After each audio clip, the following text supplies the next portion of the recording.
అందరికీ నమస్కారం. మొన్న ఏదైతే బీజాపూర్ హైవే మన తాండూరులో ఉన్న బీజాపూర్ హైవేలో జరిగిన సంఘటన మీ అందరికీ తెలిసిన విషయమే. దాని గురించి ఆల్రెడీ వారి కుటుంబాలకు వారందరూ కూడా తీవ్ర సంతాపం. ప్రతి ఒక్క పార్టీ నుంచి ప్రతి ఒక్క వ్యక్తిగతంగా ప్రతి ఒక్కరు కూడా సంతాపం తెలియజేస్తుర్రు. కానీ ఆ రోజు ఆ వీడియో చూసిన తర్వాత ఆన్ ది స్పాట్ నాకు రియాక్ట్ అవ్వాలంటే కూడా ధైర్యం సరిపోలే ఆ రోజు నాకు. అంటే మాట్లాడనీకి ఏ పదాలు కూడా రాలేవు. సో, కొంచెం ఆగి మాట్లాడదాం ఈ విషయం పైన. ఎందుకంటే మనసు లోపల నుంచి బాధ అనిపిస్తుంది. అక్కడ చనిపోయిన వాళ్ళు ఏజ్ ఎక్కువైపోయినోళ్ళు, వాళ్ళుంటే ఒక రకంగా మనం ఫీల్ అయితాము. చిన్న పిల్లల నుండి ఒక రకంగా ఫీల్ అయితాం.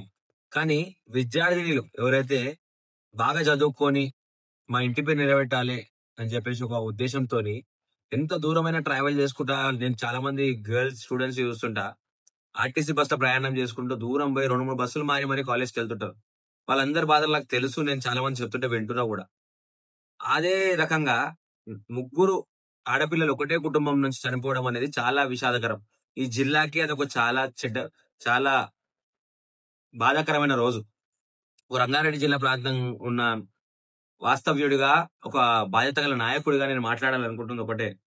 ఆ ప్రాంతంలో ఉన్న రోడ్డు పైన గత 20 సంవత్సరాలుగా నేను చిన్నప్పటి నుంచి చూస్తున్నా. ఈ ప్రాంతానికి మంత్రిగా పనిచేసింది, ఈ ప్రాంతంలో సీనియర్ నాయకులుగా ఉన్నది సబితేందర్ గారే గదా! అమ్మా! నీకు ఆ రోడ్డు తెలుసు. నీ ఊరికెళ్ళాలన్నా అదే రోడ్‌లో ఎళ్తావు. రోడ్డు మీద జరిగే ప్రమాదాల వల్ల బాధపడ్డది గూడా నువ్వు చాలా సార్లు.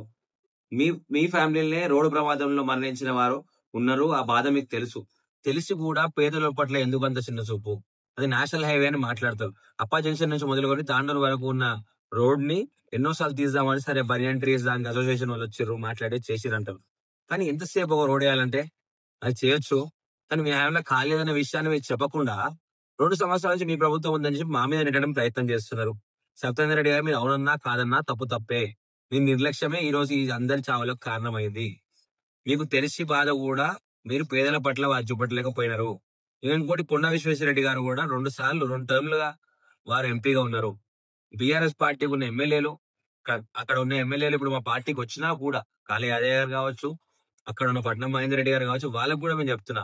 వారు ఆ రోజు ఉన్న పార్టీ ఏదైతే బీఆర్ఎస్ పార్టీ ఉందో, మున్సిపల్ మంత్రిగా కేటీఆర్ ఉన్నాడో, మరి పట్టించుకోకుండా ఈరోజు చావులకు కారణమైనారు.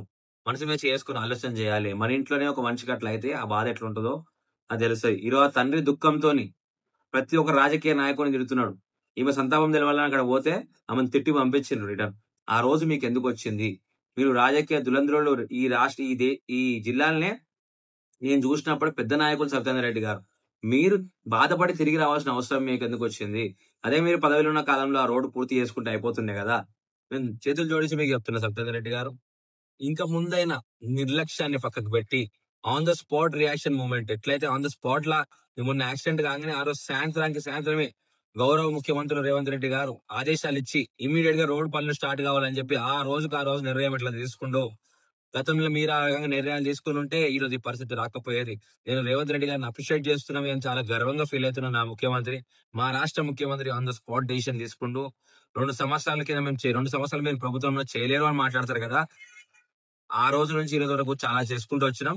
ఇంక ముందు గూడా ఎలాంటి రోడ్డు ప్రమాదాలు జరగకుండా చాలా మంది కుటుంబాలను సేఫ్‌గా డ్రైవ్ చేయండి. ఎవరైతే ట్రక్ డ్రైవర్స్ ఉన్నారో వాళ్ళు అడ్డగోలుగా మందు తాగి డ్రైవ్ చేస్తున్నారో నేను చాలా మందిని చూస్తున్నా. మీ మీ యొక్క భారీ వెహికల్ వల్ల చాలా మంది ప్రాణాలు పోతాయి. సో, చూసి డ్రైవ్ చేయండి. డ్రంక్ అండ్ డ్రైవ్ చేయకండి. గౌరవ ముఖ్యమంత్రి గారికి మరొకసారి థాంక్ యూ చెప్పుకుంటూ, రాష్ట్రంలో తాగి నడిపే బండ్లు, ఓవర్‌లోడ్ బండ్లు బస్సులలో ఎక్కువ ఎక్కే దానిని కూడా చెక్ చేయాలి. ప్రతి దగ్గర ఒక కాంటా ఏర్పాటు చేయాలి. ప్రతి ఒక్క దగ్గర వెయిట్ మెషిన్‌లు ఏర్పాటు చేయాలని చెప్పి ప్రభుత్వాన్ని కూడా ఈ రకంగా తెలియజేస్తూ ముగిస్తున్నాను. చాలా బాధతో మీ చింతకింది రంజిత్.